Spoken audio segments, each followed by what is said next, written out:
Welcome to the Telos Care Podcast, where faith meets formation. Thanks for joining us today as we have conversations around biblical counseling and how to bring hope and healing to a hurting world.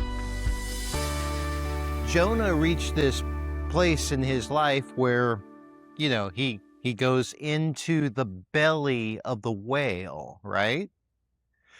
And going into the belly of the whale, for the Bible scholars, that's a picture of what? Death, burial, and resurrection, right? So if you look at that story through the lens of psychology and even the resurrection of Christ, there are times in your life and there are times in my life in immense tension, stress, difficulty, problems on every side. You don't know which way is up, and you're so angry sometimes. It's just boiling up within you.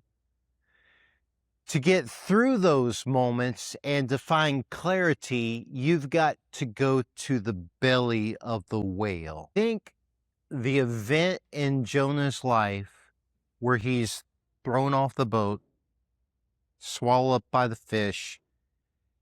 Think of it as an event in our life where we go down to the belly of the whale, so to speak, where we go to that place emotionally and mentally that we fear the most, where we have to deal with ourselves, where we have to deal with our struggles. You can't escape it. You can't hide from it. You can't run away from it. In all of our lives, if we don't get to that place, we'll never truly find clarity. And so it's in going to the belly of the whale that he found clarity. He literally died to self, the false ego. He is resurrected out of that whale with newfound clarity, purpose, and mission in his life. And sometimes, in a recovery sense, we call that, hitting the bottom, rock bottom, and all of us have a different rock bottom. All of us have a different, belly of the whale experience. But that is a principle that permeates folklore, myth, story. It's pictured in the death, burial, and resurrection of Christ. It is a story that's repeated across cultures, across generations. It's amazing. And you think about, in just modern culture, some of your favorite stories, right? A favorite movie in your mind is generally about some hero who reaches rock bottom. And it's in that rock bottom experience that they find themselves and they emerge a better human being. Have you ever seen a Rocky movie, right? If you're a Star Wars fan, you've seen it there. You name the thing that connects with you. If you're a Bible guy, the story of Jonah means something to you, or the story of a Moses or a Joseph. Those are all examples of individuals who went to the belly of the whale in one way or another, and they resurrect this person of clarity and purpose, and now they're driven with new mission. Mm-hmm. And so my simple point to you today is that that's part of your process in developing as a human being, in being healthy psychologically and spiritually. And unless we go to that process of going to the very bottom and dealing with this guy right here, you don't get the clarity, you don't get the mission, you don't have the breakthrough, you don't you don't get through this. You stay in your anger, you stay in your anxiety, you wrestle with grief the rest of your life until you are willing to go to the belly of the whale. And like Jonah, he was cast to the belly of the whale unwillingly, maybe, but that's where he found the place in his life where he could emerge a better man. And so I would ask you this question, life has been difficult, life has been stressful. You didn't get here by accident, of course. Are you willing to go to the belly of the whale? Are you willing to figure this stuff out? Are you willing to wrestle with the rebellion in your heart and with the dissatisfaction and with the stressors here? Because there's a part of me that I've got to deal with. There's a part of me, there is a dark side, there is a shadow I've got to deal with. For the Bible scholars in the room, the Apostle Paul, Romans 7, that's where he dealt with his dark side, right?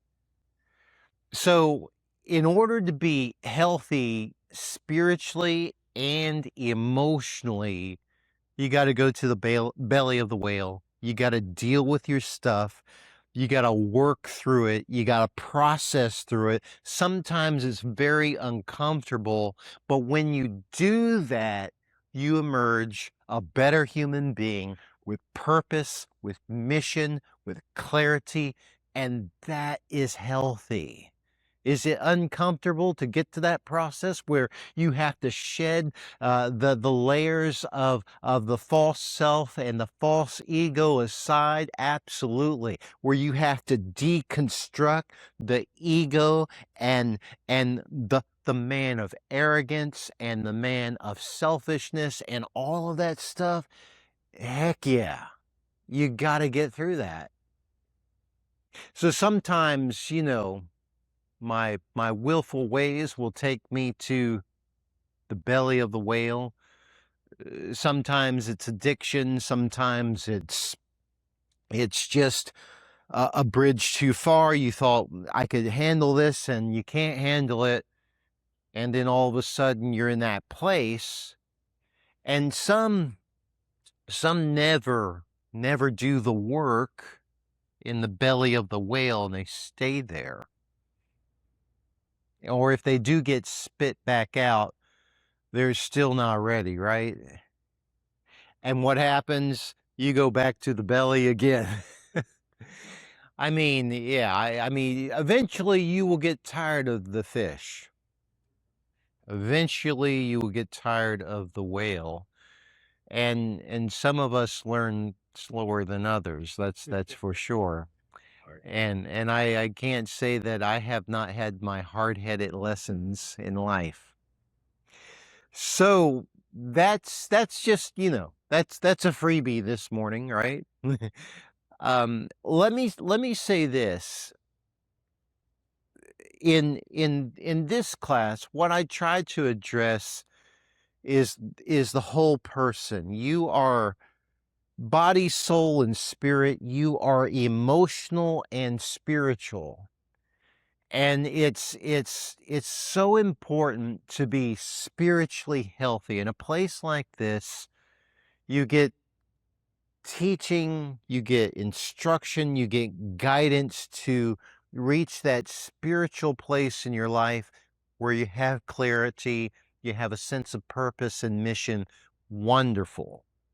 But my thought to you is that if you don't deal with the emotional pieces of this, that you're not going to have the spiritual experience that you want. And I would say this, that it is impossible to be healthy spiritually if you're not healthy emotionally. And I think the two are vital, that we have emotional health and spiritual health. And I would say the opposite is true too. I can't really be fully emotionally healthy and present unless I am in touch with the spiritual side of life. You can't tease this apart. You are a whole person. You are emotional and you are spiritual and you are physical. And the physical is pretty easy for us, right? You eat, you exercise, you know, if you get enough sleep and you take care of yourself, you're going to feel better. The physical stuff is relatively straightforward because that's the realm that we live in.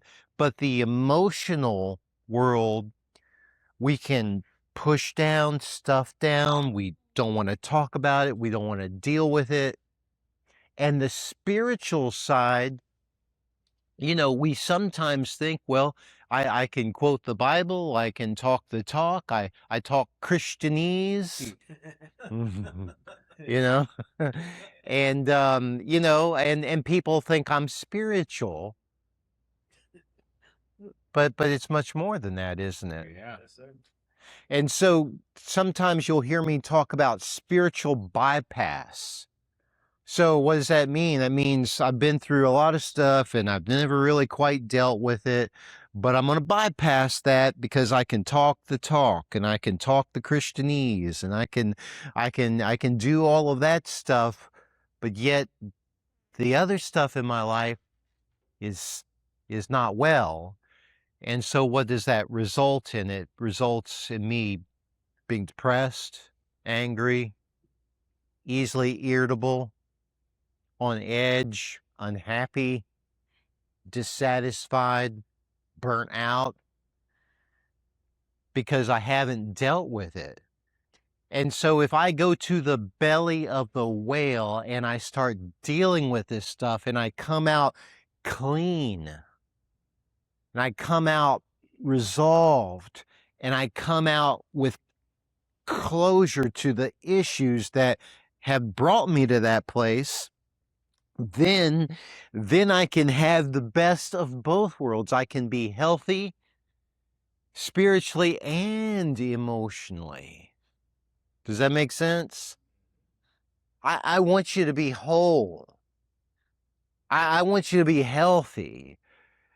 I don't want you just to do a spiritual bypass, because that's not good enough. You're a whole person. So in this class, many times you will hear me talk about trauma. And some people say, well, I've been through some stuff, but it really never bothered me. I really never been traumatized. And I would dare say that let me just challenge that for a bit. Because no matter if you are, you feel like you're tough and you can handle it or whatever, I would say in a room this size and a room of this particular demographic, that we all have experienced trauma to one degree or another. Now, all of us respond differently to the trauma, and some it affects more than others. That is true, but all of us deal with it. And what does that mean? We're generally impacted and affected by the traumas that we go through. I promise you are. So two people may experience the same thing. One holds it differently than the other. Let me put it this way. Trauma isn't necessarily what happened to you. It's about how you perceive what happened to you. It's more than just the event. It's how I look at the event, how I'm impacted by the event. It's where does that event say stored in my soul, because that impacts the way I show up in life and the way I present myself and the way I behave in many, many, many ways. Does that make sense? Any feedback on that? Any contribution? I think possibly when you're dealing with trauma, because you don't understand that healthy ways to deal with conflict, we tend to become more self-destructive, and we lash out because we're hurting, and hurting people hurt people. Absolutely. Until you realize that cycle and you go through it, and then you see the wake of damage that you've done to others, sometimes that finally begins to sink into your head that, hey, I've got a problem. I need to deal with this. There's something more here, because I know I grew up in a very abusive home. My mom was very abusive verbally. She was very abusive psychologically, physically, and I was a person that hurt people. And high school, junior high, and it wasn't until I started smoking weed that I calmed down, and I stopped fighting his mind. Right, it lowered the chaos. And then once I got comfortable with the weed, some of that stuff started to seep out again. You know what I mean? And I thought it was because of selling drugs and things. And I used to think that was just that environment. I had to be that person. Right. No, that stuff wasn't really dealt with. And so I think with trauma, you definitely have to deal with, especially when you have so many different aspects of it: psychological, physical abuse, and then the emotional abuse. You have learned the value of processing all of that stuff. And when I think about my life, I thought I came to a similar place that you came to, where I got to deal with this. I didn't know how to deal with it, though. And let me tell you, let me give you a surprise here, okay? I sought out some counsel early in my life. I'm in my 20s, and I sought out some counselors because I thought, I got to figure this out, and I've got some clouds in my head. And I had horrible experiences with counseling.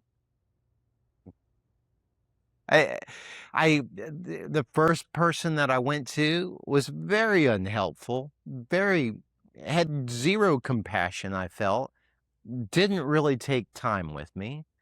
And so I went. After that, I tried to figure out myself again. I started reading a lot of books. I tried to, educate myself. And so I went back to another counselor.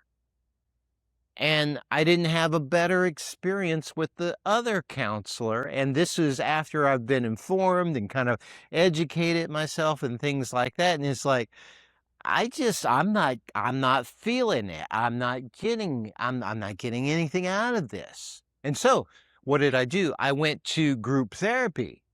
I thought maybe a group, I'll try everything. And hate to tell you, I had a horrible experience in the group therapy. Yeah, this is all coming from a counselor. And so, so I reached a point, and now I'm in my 30s, right? And I went back to school. I pursued higher education. I got all the stuff that I needed to get licensed, because I knew that help existed, and I knew that there was a way to get through this. And even though I wasn't finding the help that I was hoping that I would get, I knew that there was a way through this. And so in that process, and I was deeply involved in ministry at this point in time too, I started pastoral counseling. I started helping others, and then I got the clinical stuff. And through my process of dealing with myself, educating myself, and helping others, it kind of all made sense. And now at this phase in my life, what do? Periodically, I will hit up a counselor out of the blue and put myself into therapy, even at this stage in my life, because I think there is value of sitting down with somebody, processing your stuff, dealing with your stuff, getting honest feedback. So I will talk to somebody who doesn't know me, has no experience with me, has no bias, and and those experiences have been awesome. Those experiences have been wonderful. Those experiences have been helpful. So I guess I'm saying all of that to just underscore this idea and this thought. You've got to be able to work through your stuff. You've got to be able to work through past trauma and the pain that you may be holding inside, because we hold it somewhere. We it lodges in a place, and periodically it hurts or it manifests. And if it keeps coming up, it's a good indicator that you need to work on that and get through it. Because where you want to go in life, whether it's spiritual, emotional, career-wise, life-wise, relationship-wise, it doesn't matter. You've got to be healthy to get to that place. I don't care what you envision and dream about, what the future may look like for you. And I hope you all have a dream. I hope you all have a vision of, okay, here's where I'm going. But you'll not get to that place. You'll not be that individual that's healthy, that's happy, that's balanced, without getting healthy inside. So whether it's recovery or whether it's healing from trauma, it's all an inside job. You got to figure this out. And yes, it's spiritual, and yes, it's emotional. It's not one or the other. And it's not just physical.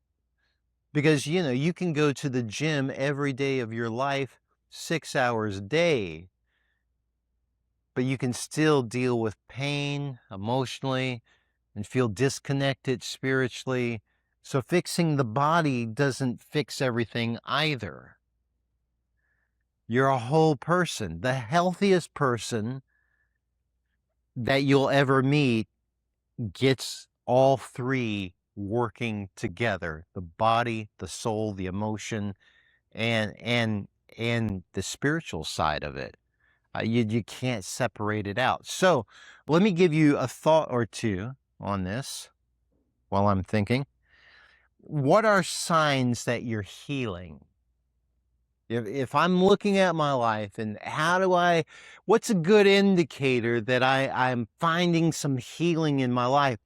It would be probably some of this. That there's more observing, less judging, more responding, less reacting, more self-love, less self-sabotage, more boundaries, less resentments, more inner peace, less outer chaos, more clarity, less confusion, more being, less doing, more faith, less fear. I want to look at my life not to find fault, and I don't want to look at my life to find perfection or what I may be doing better than somebody else, but I want to evaluate, am I healthy?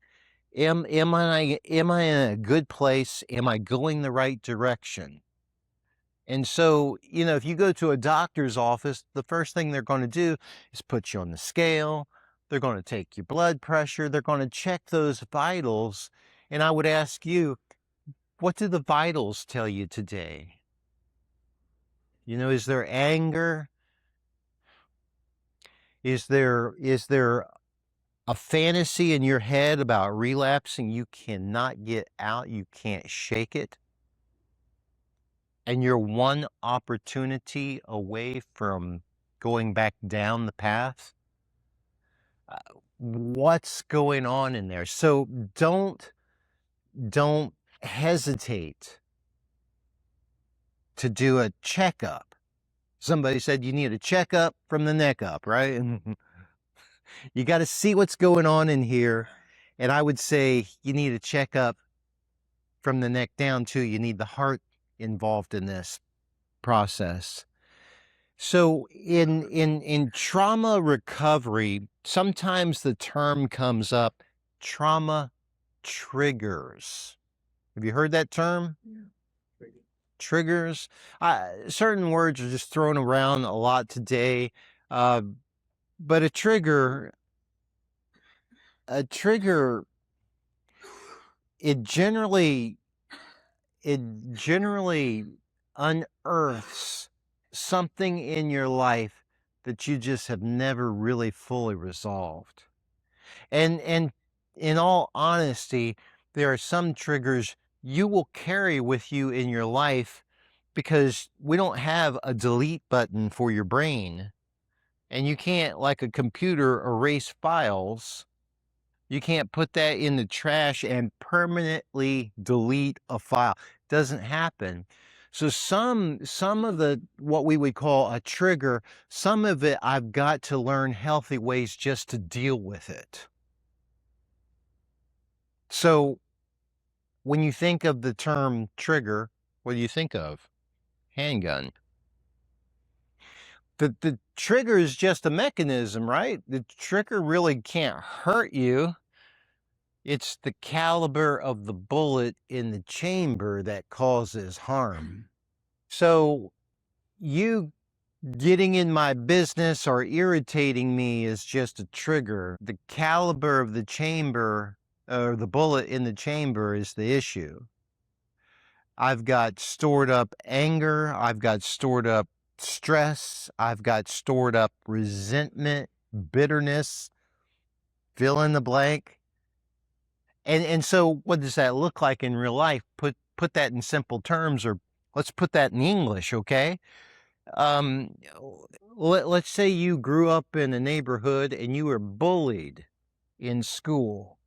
Let's say on your way to school, you were picked on. And now you're not a boy in school, you're a man. But you see somebody being treated unfairly, and there's something that rises up in you and you want to deal with it, and you get angry that fast. That's a trigger. And so some triggers may be a good thing because in that sense, somebody with that history might do a lot of good things and help a lot of people, right? Or they might just get in a lot of fights and have no idea why, or feel like they got to go save everybody, and they find themselves in one toxic relationship after another. They find themselves in this codependent trap because they always got to fix somebody, help somebody, and save somebody. And so what do? You learn to deal with the trigger. Maybe it's something completely different. Trauma triggers can be devastating. Generally, we don't even know that they exist until they come up, and it's like, wow, what's that about? Like somebody gets angry and they just they go off. They melt down. They absolutely lose all their impulse control, and they're angry. They're punching the wall. They're yelling. And you say, calm down, and whatever it is that caused that, subsides. And they might say something like, who is that person? Who is that guy? You ever been there? Well, that guy just got triggered. There was some ammo in the chamber, and it just blew up. And so if you want to get healthy, if you want to get control in your life, if you want to calm the chaos, you got to deal with the ammo that's in there. You got to unload it. You got to unload it. Just find a counselor that you can relate to, okay? so you got to process this. Jonah found that in the belly of the whale. He had to reach the very bottom. He had to bottom out. He had to come to a point where he was ready to come forth with this clarity, this mission, this purpose in his life.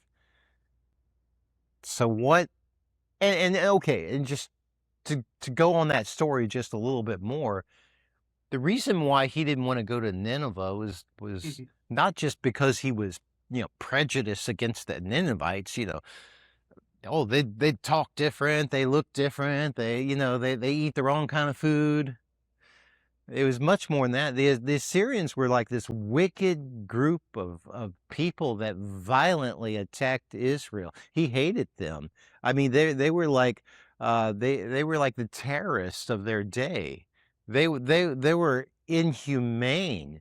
I mean, they would devastate the Israeli camps, and they would plunder their villages and rape their women and all kinds of things. He hated them. He wanted God to destroy them. And if I was Jonah, I'd have felt the same way. And so he had to deal with that hatred. And in this life, some of us experience such heinous acts, egregious acts against you. There's no reason why you wouldn't have some hatred, some real anger. But I'm saying to you that is part of what you got to deal with. Not that you let it go and just excuse it, but to separate it out and to not let it defile you and to eat you up and to consume you and to make you into less of an individual than you should be. That makes sense? Hatred's not serving you. Anger's not working well for you.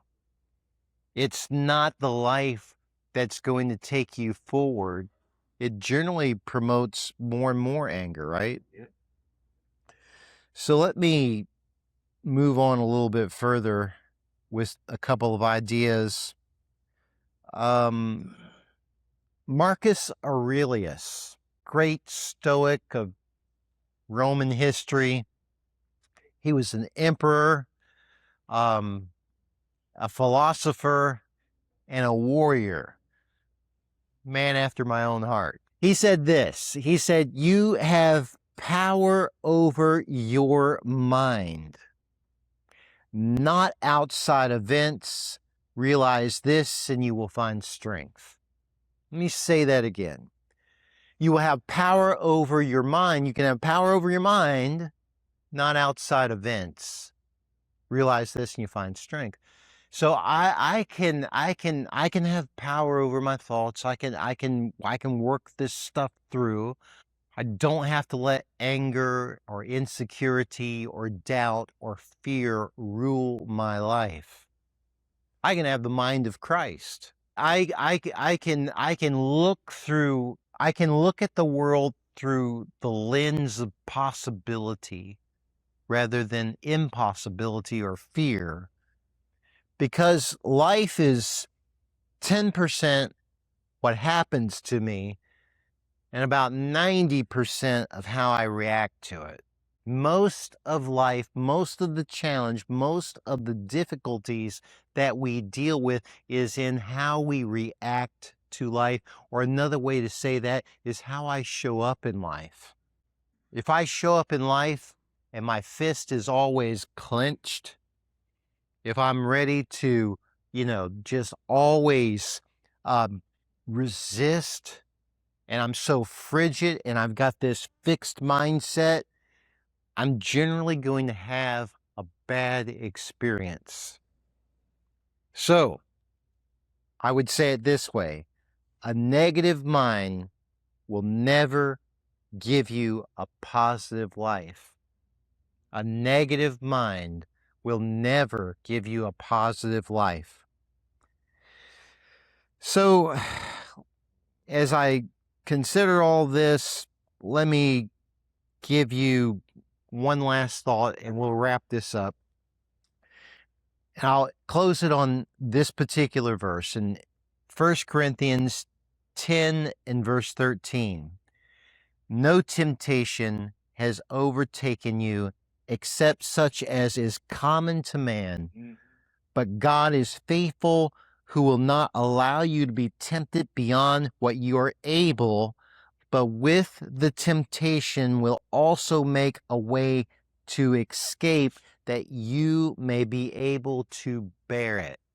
In other words, the stuff that you're going through and the stuff that you're dealing with is common to man. I hate to break the news to you, but you're not special. This stuff happens to everybody. Anybody. Hardship, difficulty, pain doesn't discriminate. Whether you're rich, poor, whatever the zip code that you may live in. But with that, there's a way of escape. And so what I'm talking about today is a way to escape. It's the way you process life, the difficulty, your pain, emotionally and spiritually. The way you escape, your way of escape has been given to you. It's been provided you. And so much of it is about the way I show up in life. It's about the way I view life. It's about the way I process this. And so you may find yourself in the pit, the belly of the whale, but in that process, you emerge and you're a better version of yourself. And it is a resurrection. And that's your way of escape.